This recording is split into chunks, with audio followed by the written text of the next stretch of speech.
তো hello guys, আজ চলে গেছিলাম ক্যাটারিংয়ে সিং ভবনে আমাদের জন্মদিনের কাজ করার জন্য। তো আমাদের সেখান থেকে বেরিয়ে যাই বাইকে করে দুই ভাই মিলে, চলে যাই ফিল্ডে গিয়ে দেখে কত সুন্দর সাজানো হয়েছে সেই জায়গাটা। আমরা ডাইরেক্ট চলে যাই খাবারের টেবিলের ওখানে টেবিল সাজানো ছিল, কেননা ফুলের কাজ অন্য কেউ করছিল, এই দাদাদের কাজ ছিল। তাই আমি ড্রেসটা পরে নিলাম, ড্রেসটা পরে কেমন লাগছে আমাকে বলো একটু সবাই। তো সেখানে একটু নাচানাচি দেখছিলাম, আমরা বসেছিলাম কখন খাবে এরা নাচানাচি করে।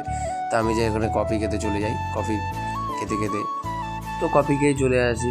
তো সামনে পাশে পকোড়া রাখা ছিল, তা পকোড়াটা দেখেই চলে আসি, পরে খেয়েছিলাম, তো আগে খাওয়া হয়নি। তা তার পাশেও কোল্ড ড্রিঙ্কস দেওয়া হচ্ছিলো, তাই আমার এক ভাই কোল্ড ড্রিঙ্কস দিচ্ছিলো, এদিকে আমার ভাই আইসক্রিম খাচ্ছিলো। মেনু কার্ডটা দেখে নিয়েছো, মেনু কার্ডটা দেখতেই পারো কী কী মেনু ছিল।